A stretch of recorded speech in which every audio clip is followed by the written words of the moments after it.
Bioinformatics. Welcome to Lab 5. In this lab, we're going to be looking at how to use BLAST. So, as discussed in lecture, BLAST allows you to use a query sequence against a database and pull down a bunch of what are essentially local alignment matches from targets within that database. I want to show you how to pull down a list of sequences, make it a database, and then from there, query the database using a sequence. And we can also use BLAST, as we'll see later, to do some really simple kind of one-to-one BLAST as well if we're just trying to do some quick comparisons. So first things first, we want to be able to use a couple of BLAST tools, including making BLAST databases, querying BLAST databases, as well as using BLAST itself. And to do that, we need to install BLAST. So we're going to do conda install -c. Again, we're going to bioconda for BLAST. Now, rather than having to type yes each time, we can also start appending -y to the end of these install commands, and it will assume that you're going to type yes. With that installed, we're able to start building a BLAST database. Now, before that, I like to get organized. So for this lab, we could name it Lab 5, or you could name it BLAST Lab, whatever you'd like. I'm going to stick with what I've been doing, and I'm going to make a directory called Lab 5, and I'm going to cd into that Lab 5. You can name your labs whatever you want, as long as you keep track of what you're doing. So in Lab 5, we have nothing right now. But something I like to do when I make BLAST databases is I like to separate all of the databases and their separate files into a folder that I'll just call index, because typically you have to index a database. This kind of keeps my main folder looking a little bit cleaner and stops me from getting agitated. So we're going to make a directory once we're already in Lab 5, and we'll call this one index. And so if we ls, right now all we have is that folder index in here. And what we're going to do is we are going to pull down some sequence data, in this case protein data, of some Ebola genomes. And so if we look here, this should look familiar. We're going to eSearch database protein, querying that same project number that we've kind of played around with before. And then we're going to pipe all of those, and you could look at just the output itself if you want to as well, to efetch, and we're going to tell it we want FASTA formats, and we want to name that file all-protein.fa. But wait, here's the kicker. We're going to provide a relative path to that index folder. So right now, this will only work if I'm currently sitting in my Lab 5 folder. If I cd into my index folder and try to run this, I will need to remove this index/command, because there's not an index folder within the index folder, if that makes sense. Okay, so let's go ahead and we can type this all out. But again, when there's accession numbers at play, sometimes I like to copy and paste things so I don't accidentally type in the wrong accession number.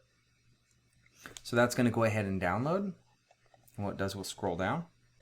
Once it's downloaded, again, always good practice. Go ahead and head that file to make sure it is what you want. And so it went into the index, and within the index, it's all-protein. Okay, it looks like we got something. What you don't want is for you to head something and have it come back with nothing, because that means you had an issue. Okay, so now that that's working, let's go ahead and index this BLAST database so that we can actually start blasting against it. Because right now, it's just a long FASTA. So we're going to use make BLAST database.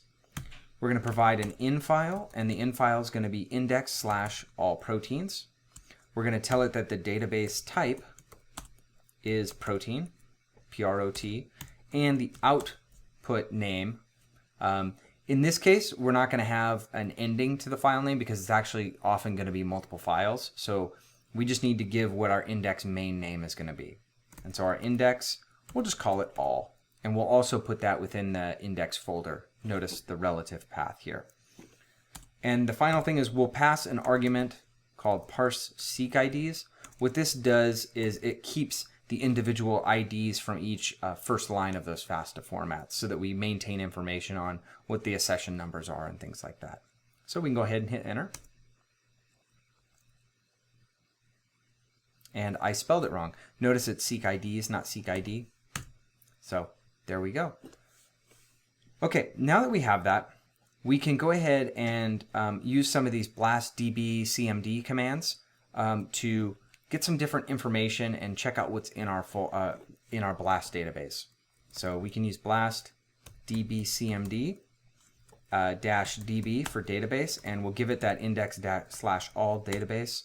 And here for entry, you have several options, and you can do the dash help for this program if you'd like to see more. But we just really want to look at everything that's in the database, so we're just going to tell it all. I want everything. And for the out format, this is neat because you can subset whatever you want out of here.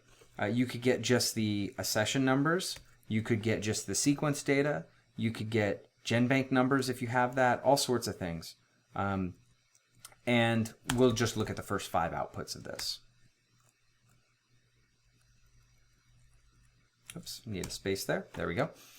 So here we can see just the accession numbers. If you wanted to go look at blast db cmd dash help, you could scroll through here and see what some of your other options are for what you can go in here. Here, if we put the %sign in F, it could mean sequence and FASTA format as well. So if we are to hit up and go back here and also put %F here, now we're going to get the seq IDs plus all the sequence as well. So you can play around a lot with what you're going to get out of here. Okay, next, I ask you, how would you modify the above command to kind of view 20 lines instead of 10? So we could do head, and we could actually, if we went to the manual for head with man head, we could figure that out. Or we could do dash n20. And here now we've got 20 lines. And then the next question is, what if we wanted to just find all the proteins that have a polymerase function? What kind of command could we use? So if we go up and we look at that all entry, well, we see at least one polymerase gene here. And so if you were to dig through this FASTA, you would uncover that the format is that the type of gene is actually listed within the ID line there.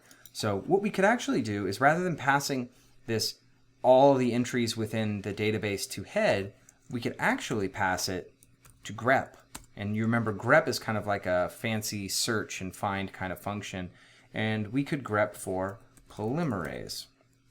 And if we grep for polymerase and hit enter, there we go. We get a bunch of all the first lines that contain polymerase. So these are going to be the gene IDs, things like that.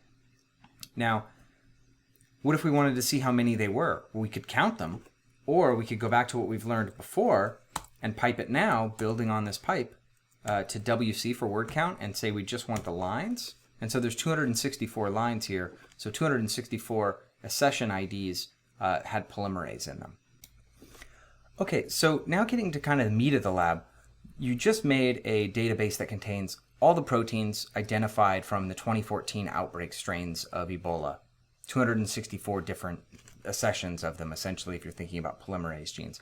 So what we want to do now is, say we have sequence data for the 1976 outbreak Ebola, which we do. What could we do in BLAST to take the polymerase gene from the 1976 genome and search within our BLAST database to figure out which 2014 strains were most similar with respect to their polymerase gene? And so to do that, first thing we need to do is we need to download some actual sequence data from the 1976 outbreak. And so we've done this before. Here we're downloading an accession that's 1976 from last time, both the FASTA and the GenBank format. So we'll go ahead and download those. Now, just remind yourself that GenBank is a little bit different than FASTA. It's a little more complex. It has a lot more information, though, that we're able to use. So let's go ahead and cat that real quick and take a look at it. So it's got sequence data in here. It's also got, if you scroll through here, gene IDs, all sorts of good stuff. So why do we want that? Well, we can actually try and search through this for specific gene names that we want. Now, we're not going to get into the exact gene names just because we're not Ebola experts, but if we want to just find a polymerase gene in here, why don't we use grep? And so we can cat that file and pipe it to grep. And if we just did polymerase and hit enter, we're going to get all the lines that have polymerase. The problem is all the information we want is actually in the lines around every time it discusses polymerase. So we actually want several lines before and after each line that contain that word. So let's hit up and let's modify our grep command using -b for before, so 6 lines before as well. And now we also want 6 lines after it finds polymerase. And now let's look at it. So we got a lot more to sift through here, but here we've got something that is the function is synthesis of viral RNAs. Its product is a polymerase, and here is its protein ID. You could scroll through, and there's some other things in here too. There's something called a polymerase complex protein, but we'll just stick with this one here for now. So if we take this protein ID, well, now we can use stuff we've already done before and pull it down with efetch. So let's efetch that protein just to get a nice FASTA with just the sequence from that. So we want the database protein, our ID, we can paste in there. The format we want this time, for simplicity's sake, is FASTA instead of GenBank, and we'll just call this L.fa.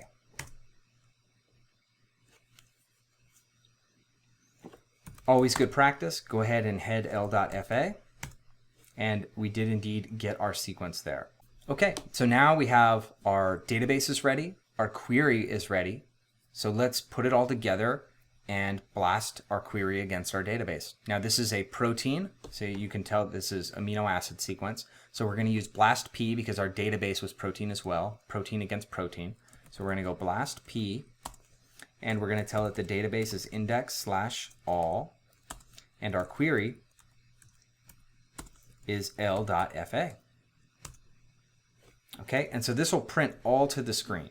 So we've got lots and lots of stuff here. This is actually too much to just go through. If you actually were to run this and pipe it to WC-L, it's actually almost 39,000 lines. So I don't expect you to scroll through and look through that whole thing. So we got to work smarter, not harder. Okay, so we're going to, again, you could use blast p-help and start looking for different options, but here I'm giving you some examples of code that you can take with you. We can use the argument out format to format this a little bit nicer with information that we actually care about. So index/all is the database, our query again. And again, I guess I could have hit up, but okay, so -out format. And then within parentheses, we're going to tell it we want format 7. Again, if you go into help, you can see what format 7 or format 6 represent. Seek ID. So this is telling it, and again, this is in help. QSeek ID stands for we want the query sequence ID. Next in our table, we want the subject or the individual sequence from the database's sequence ID, as well as the %identity. And if we hit enter, well, now this is much more useful, right? So this is basically a tab delimited table where we've got kind of some info at the top. We've got 252 hits. All the ones on the left are going to be the same because that's our query. All the ones in the middle are the individual sequences from the database, and here's the %identity. So many of them have the same because, again, when you're dealing with viruses, there's probably, whole sets of people that have been sequenced for that virus that have the exact same copy of the polymerase gene. So we'll see some differences, but we see a lot of overlap as well. Okay, so we could also, if we didn't read the very top, we could have piped it to WC-L. Again, just working on piping commands to see that there were 258 results. Actually, there were more than that, fewer than that. WC-L actually is going to count these top lines here. So you would have to subtract 5 from whatever that output number was. Okay. So let's work a little bit smarter. Let's say we want the best hits. Well, these aren't in any particular order. We've got lower ones here and higher ones here, and it's all over. So let's again leverage the power of shell to build on our pipes. So let's use sort. Now, we haven't really used sort before, but if you man sort, you could read about it. But I'll tell you that sort is for sorting things, and the argument -k is which column you would like to sort by. And so -k, we want to sort by the third column, and -R will let us do a reverse search, and we're going to do by numerical. And we will look at just the first 5 lines. So your results might vary a little bit from mine in the ordering because they all have the exact same % identity in the top 5. In fact, I think the top 10 all have the same. But what we're going to do is we're just going to pull the top 2 matches, and we're gonna pull them down. So here are 2 that I've already identified as being in that 98.779% identity, and we'll download both of them and then we'll compare them. So if we type ls, we can see that we've downloaded them. You could even head them as well and see that you got the sequence data. Here we're going to use BLAST to compare them one-on-one. So we're going to BLAST P, and this time we're going to query what we just downloaded against our now subject L.fa. Now, it doesn't really matter which one is which in this case. This is just a pairwise comparison. And so now we can go through and look at this. Oh, and here, look, I see an indel right there. And we can scroll all the way up and see, okay, these are just about 99% identical. There are no gaps, although it did look like there was a gap. So maybe that was just the text displaying funny. And then we could do the same for our other sequence. Again, this is just seeing how you can kind of look at these things. Scroll through, and if we're really just interested in the identities of these things, we could pull them down again and get more information this time. So here we can see that these must be identical sequences because they share pretty much the exact same overlap with the L one. And you're probably thinking to yourself, why didn't you just blast them against each other rather than compare how they compared to the L.fa? That's a good question. We're just playing around right now. So we could actually just do that though. Okay. So here we're going BLAST P and we're querying one of them against the subject, the other, and then we're looking at the grep identity. And sure enough, 100% identical across the board. Okay. So this must have been at least a strain of Ebola, 2 strains of Ebola that had the same polymerase gene, and there were no mutations there, or it was just the straight up same strain that was sequenced in 2 different subjects. Okay, what if we wanted to get the worst matches? Because sometimes looking at the worst things are actually more fun. Well, we can just modify our original command. Rather than heading at the end, getting the top 5, we could use tail and look at the bottom 5. And that would give us, oops. Sorry, I didn't copy the B. You can't last P stuff, you have to blast P. Okay, so if we hit enter, what you can see here is now we've got all the way down to 92% identity. So we could go ahead and e-fetch this one, and I ask you to kind of do that on your own, kind of repurposing what we've been doing. And so I'll walk you through how I would do it. And we are going to e-fetch, so we'll just repurpose this text that we've already used, database, protein, ID, paste in, format, FASTA, and we'll call this one .fa. So it ended in a .152, we have to remember that. And now let's go ahead and look at how that matches against the L.fa. Now again, we could have just pulled this out of the BLAST results as well, but there's so much in the BLAST results, I find it easier just to go back and do it one-on-one because it's a little easier to look at. You don't have to scroll around nearly as much. So BLAST P will query that .fa, that's the worst one. Subject is going to be L.fa. And I actually want to look at this one rather than just look at the identities. So let's scroll through and see why it's so bad. Well, there we've got some missing right there. If we continue scrolling through, well, we're missing some pieces there. Another piece there. So it looks like a lot of this is chalked up to missing pieces. So this is where you as a scientist have to think about, well, is it most likely that there's missing pieces there? Just this one strain of Ebola, is that a region where we tend to see indel evolution? Or do you think maybe this was a bad sequence and they trimmed too much data and didn't get a good genome assembly? So that's kind of where you as a biologist have to start using your biological knowledge.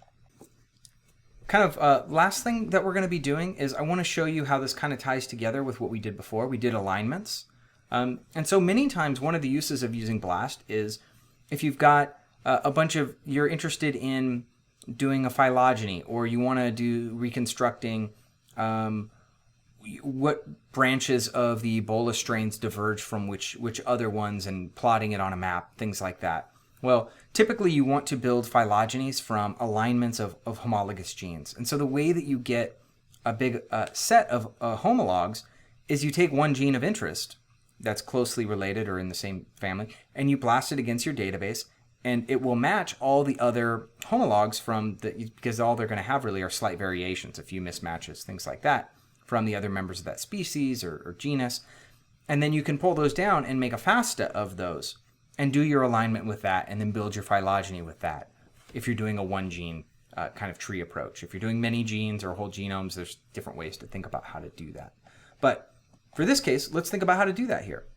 So what we want to do is we want to end up with basically a whole list of accession numbers for all of the polymerase genes, or at least some of them, just to make this go a little faster. So let's say we want to build an alignment of just the worst 5. So let's take this line that we've already used right here that already pulls out just the worst 5 of the matches. So this is where we did the reverse search and just took the tail of it. You could also get rid of the reverse search and head it instead. That would be the same thing. Now here we are going to cut out just the second column. Now you've cut a little while ago. If you're not positive in what it's really doing, what I like to do is I like to build my commands by adding pieces one at a time. We've already got this far. We know this works here.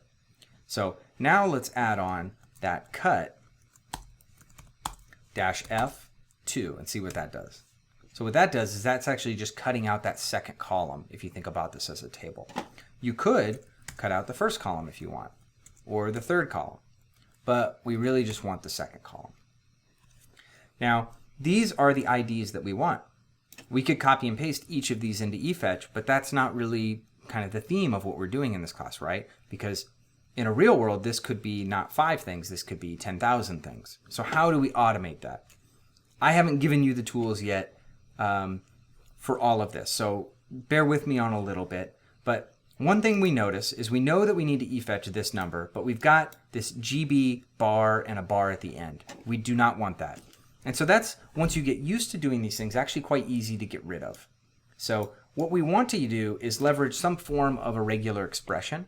And I have content later on in the semester where you'll learn regular expressions and how to apply them in kind of a basic way.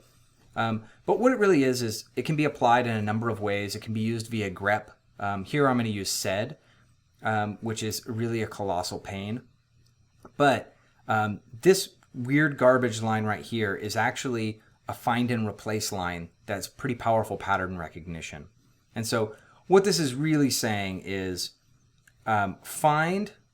select something that has the pattern where there's GB and then a bar, and then any letters and any numbers until you hit a .1 followed by a bar.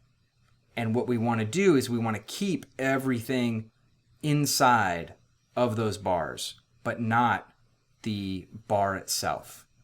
And so that's what this is doing. I don't expect you to do all that right now, but for right now we can just add that little piece onto the end of our pipe that we're building and hit enter. And now if we head the output we got worst text, we can see that we cut all of that off, including the .1s. You could leave the .1s if you wanted to, but you don't actually need them.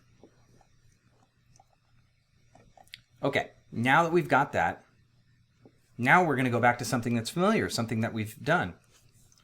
We're going to take this file of IDs and we're going to use X arguments, and we are going to use that to iteratively go through that list and eFetch each one in turn. And so remember how we practiced with xargs. We had it echo something first. So here let's cat our worst IDs.txt. Okay. Now let's pipe that to xargs, and we'll pass a -big I to tell it what we want the variable to be named, and we'll call it name. You call it ID, you call it whatever you want. And we will echo name is what we want it to do. So it's going to go through and it's going to echo each one as a name. So here's the name echoed all the way down. So now all we need to do is replace this line with what we actually want, which is efetch database protein. ID is name, that's our variable right there. The format we want is FASTA.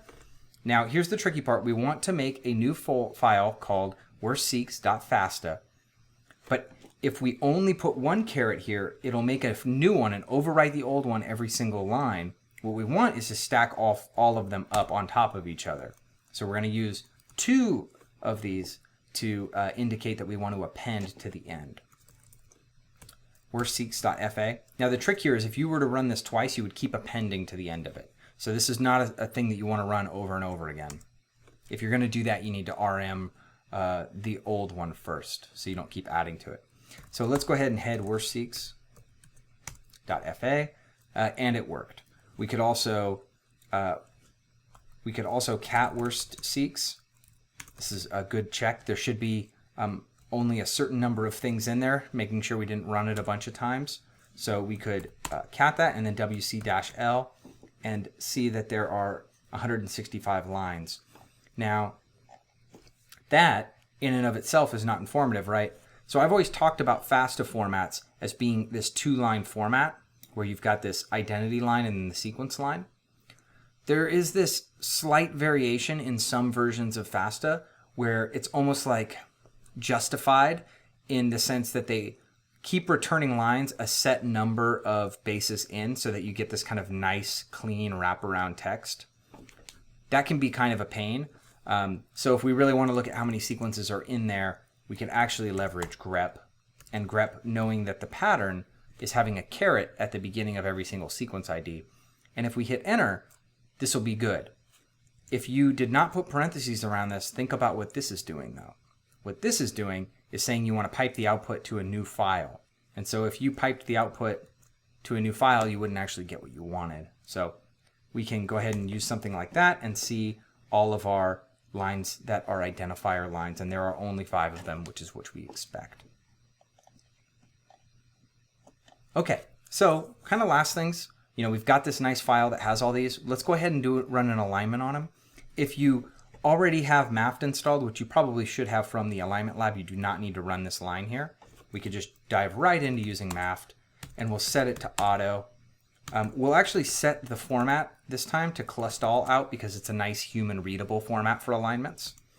And we will do it on worstseeks.fa, and the output we will call worstalignment.maf.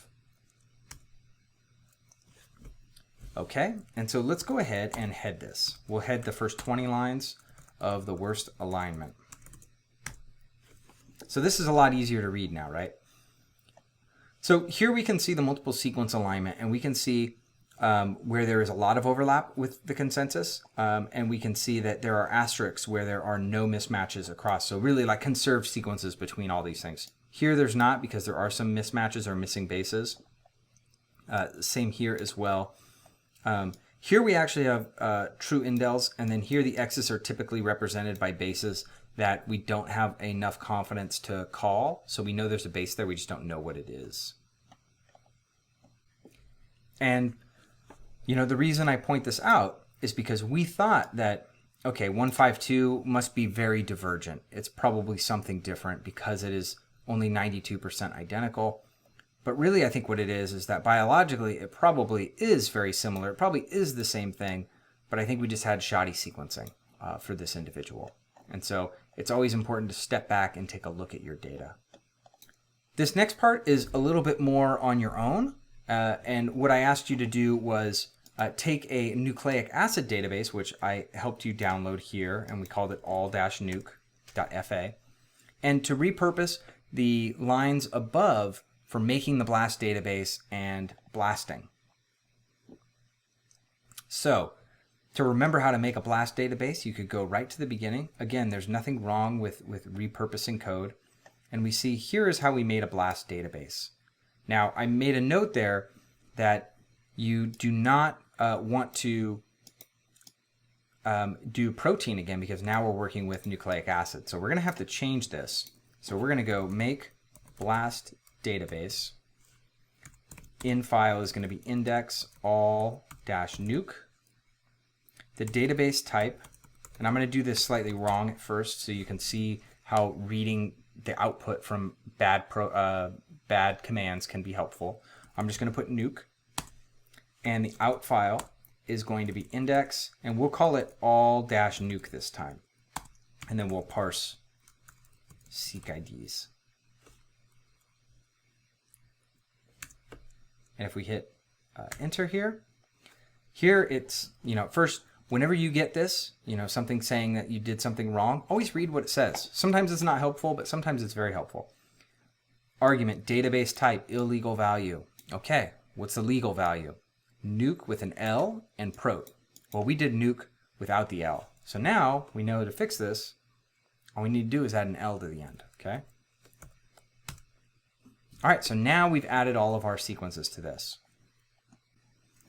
And okay, so now back down where we're asking you to take one of the things that you downloaded at the very beginning, which was the FASTA file of the Ebola genome sequence, and now blast it against this nucleic acid database of Ebola genomes, not just the protein sequences.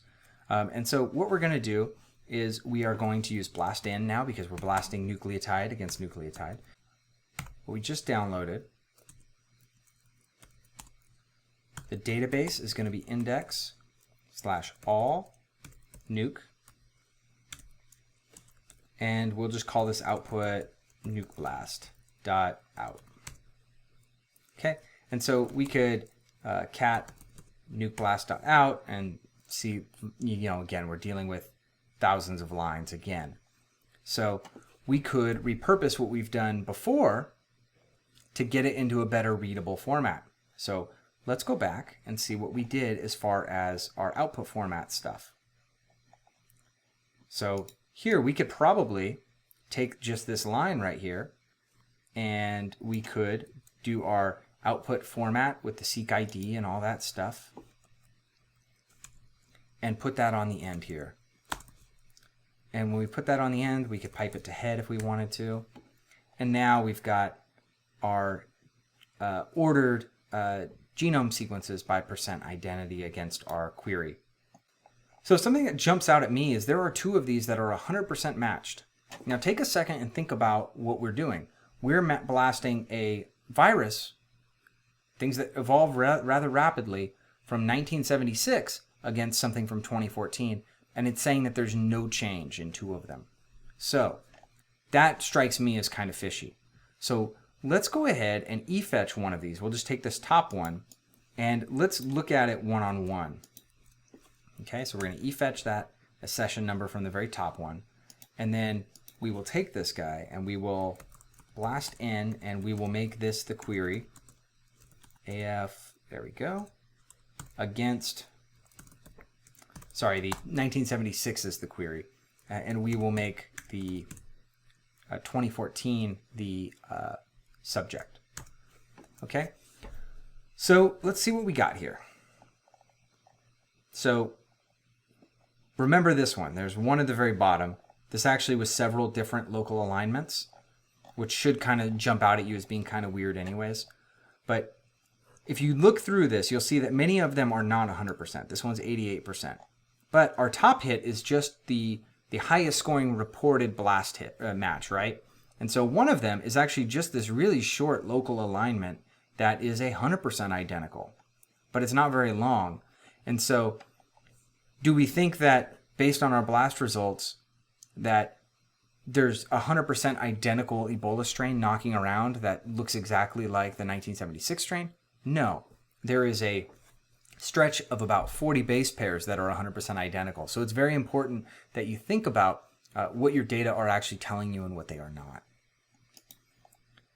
So finally, there was some kind of extra stuff if you wanted to dive into that. If you do and you want some help with that, I'm happy to help you as well. But again, I don't expect anyone to necessarily get this far and try and build a tree or anything like that at this point.